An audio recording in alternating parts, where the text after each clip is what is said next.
जय हिंद, वंदे मातरम। दोस्तों, उम्मीद करता हूं कि आप सभी लोग ठीक होंगे और बेहतर होंगे। यूपी पुलिस कांस्टेबल के डीवीपीएसटी को लेकर के सबके मन में एक ही सवाल है, जो हमारे साथी हैं यूपी पुलिस कांस्टेबल वाले, कि भैया डीवीपीएसटी का प्रोसेस चल कैसा रहा है, प्रक्रिया कैसे चल रही है, किस तरीके से डीवीपीएसटी हो रहा है, किस में कैंडिडेट को बाहर किया जा रहा है और किस में दिक्कत आ रही है। तो मैं इस वीडियो के अंदर पूरा प्रोसेस आपको बताने वाला हूं, क्योंकि 26 दिसंबर से आपका डीवीपीएसटी शुरू हुआ है और आज आपका 3 दिन हो चुके हैं डीवीपीएसटी को चलते हुए। तो जो चीज़ें मुझे पता चली हैं अपने ग्रुप से और जिन साथियों का हो चुका है, जिन बहनों का हुआ है, क्योंकि लड़कियों का सबसे पहले हो रहा है डीवीपीएसटी, तो उसके अकॉर्डिंग मैं आपको कुछ बातें बता रहा हूँ जो आपको ध्यान रखनी है और आपको डीवीपीएसटी का प्रोसेस समझना है। आप वीडियो पूरा देखिए, आपको सारी चीज़ें समझ में आ जाएंगी। देखिए, सबसे पहले बताता हूँ एंट्री को लेकर के। एंट्री वही आपका एडमिट कार्ड और आधार कार्ड से आपकी एंट्री हो जा रही है, कोई दिक्कत नहीं आ रही है। आपके पास में एडमिट कार्ड हो और आधार कार्ड हो डीवीपीएसटी का। बात आ रही है जो आपके मन में डाउट है, भैया फेल किस में हो रहे हैं। तो देखिए, पहले दिन का बताता हूँ मैं आपको। 75 जिलों में आपका डीवीपीएसटी चल रहा है और 75 जिलों में लगभग आपके 5000 कैंडिडेट को बुलाया उन्होंने, 5000 गर्ल्स कैंडिडेट को बुलाया, जिसमें से 100 कैंडिडेट आपकी एब्सेंट रही पूरे 75 जिलों पर, और उसमें से लगभग 1 से 50 कैंडिडेट फेल हो गई। वो फेल किस में हुई? आपका हाइट में, है ना, हाइट में दिक्कत हुई है उनको। अब कुछ कैंडिडेट का ये कहना, भैया जैसे मान लो हम हाइट में फेल नहीं है, हाइट हमारी पूरी है, लेकिन हमें डॉक्यूमेंट में तो नहीं फेल किया जाएगा। तो जैसे आप एससी, ईडब्ल्यूएस और ओबीसी कैंडिडेट हैं, आपके पास में क्रूशियल डेट का डॉक्यूमेंट नहीं है। क्रूशियल डेट आप समझ ही गए होंगे, और जो नहीं समझे मैं बताता हूँ आपको क्या। जिस दिन से भर्ती के फॉर्म भरे गए थे उसकी लास्ट डेट तक आपके पास में आपका मूल निवास, जाति प्रमाण पत्र, ये जो डॉक्यूमेंट है ना, ये जो डॉक्यूमेंट है आपके लास्ट डेट तक के होने चाहिए। यदि आपके पास में वो लास्ट डेट तक के डॉक्यूमेंट नहीं है, क्रूशियल डेट के नहीं है, तो आपको वो एससी ओबीसी से उठा करके जनरल में डाल देंगे। फेल नहीं करेंगे आपको, है ना। आप सोच रहे हैं कि भैया हमको फेल कर देंगे, फेल नहीं करेंगे। ये आगे लड़कों के लिए भी प्रोसेस रहेगा जो अभी लड़कियों के साथ में हो रहा है। आपको उठा करके वो जनरल कैंडिडेट बना देंगे। जब आपको जनरल कैंडिडेट बना देंगे, अब आप सोच रहे हैं भैया उससे हमें कुछ दिक्कत है क्या? बहुत बड़ी दिक्कत है, और दिक्कत कैसे होने वाली है वो बताता हूँ मैं आपको। अभी तो आपको कोई प्रॉब्लम नहीं है, आपको जनरल में उठा के डालना है, आपको लग रहा है हम पास हो गए और जनरल में पहुँच गए।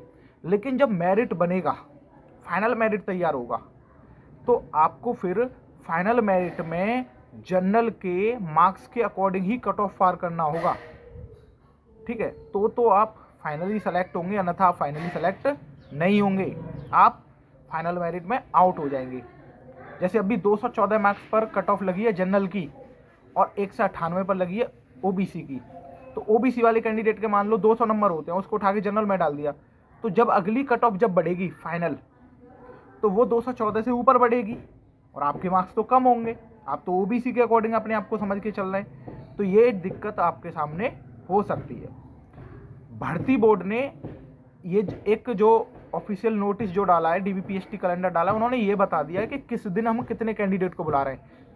किसी दिन 5000 कैंडिडेट को, किसी दिन 7000 कैंडिडेट को, किसी दिन 6000 कैंडिडेट को।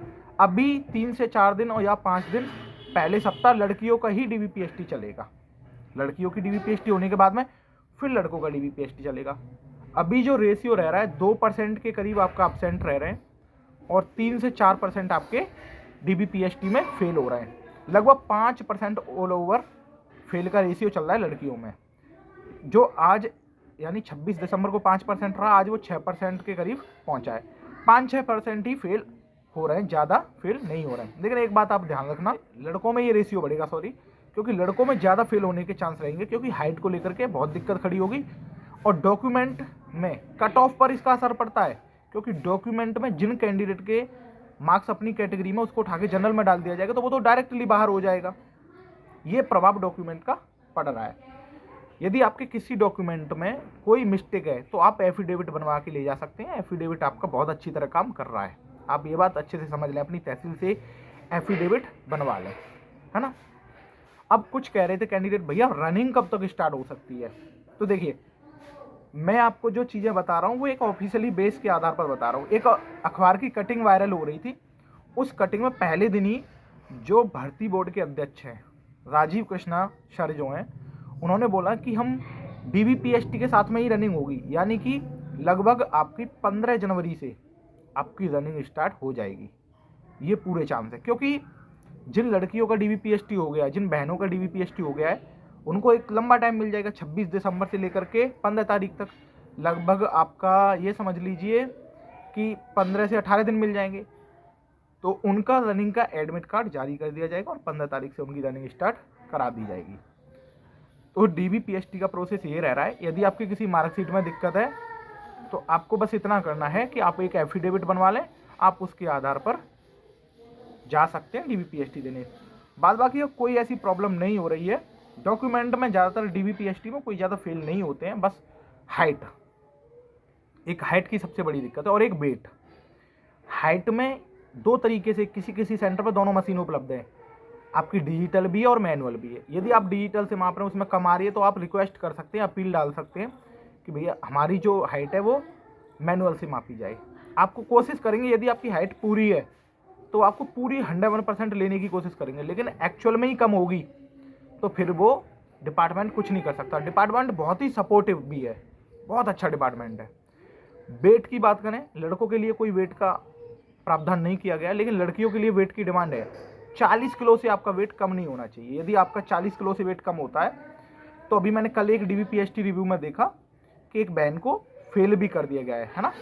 तो आप ये बात ध्यान रखिए, अपना वेट वगैरह मैनेज करके रखें अभी जिन बहनों का DBPST चल रहा है। और लड़कों के लिए वेट का कोई प्रावधान नहीं किया गया है। डॉक्यूमेंट का मैंने आपको बता दिया है कि यदि आपके पास जैसे जाति प्रमाण पत्र, मूल निवास प्रमाण पत्र, इसमें कोई दिक्कत होगी तो आपको बाहर नहीं करेंगे, बस उठा करके आपको जनरल में डाल देंगे। ये बात आप अच्छे से समझ लीजिए। जनरल में आप काउंट किए जाएंगे, जब फाइनल मेरिट बनेगी तो आप जनरल में ही काउंट किए जाएंगे। मार्कशीट में कोई प्रॉब्लम है, किसी अक्षर में प्रॉब्लम है मम्मी पापा के नाम में, तो आप एफिडेविट बनवा लो, उससे आपका काम चल जाएगा। एफिडेविट आपको लेकर के जाना है, ठीक है। और किसी में आपको वो बाहर नहीं करेंगे। बहुत ही अच्छे तरीके से सुचारू रूप से आपका DBPST चल रहा है। और देखिए, रनिंग का भी शेड्यूल बहुत जल्दी जारी कर दिया जाएगा। बहुत जल्दी बता देंगे कि आपकी रनिंग कब से स्टार्टिंग होने वाली है और कितने कैंडिडेट को किस सेंटर पर बुलाया जाएगा। 75 जिलों में भी आपकी रनिंग होगी। ग्राउंड आपके तैयार है और देखते हैं कब तक आपका शेड्यूल आता है। मिलते हैं नेक्स्ट वीडियो में। अगर कोई और इन्फॉर्मेशन होगी तो फिर मैं आपके लिए वीडियो लेकर के आऊँगा। जय हिंद, वंदे मातरम।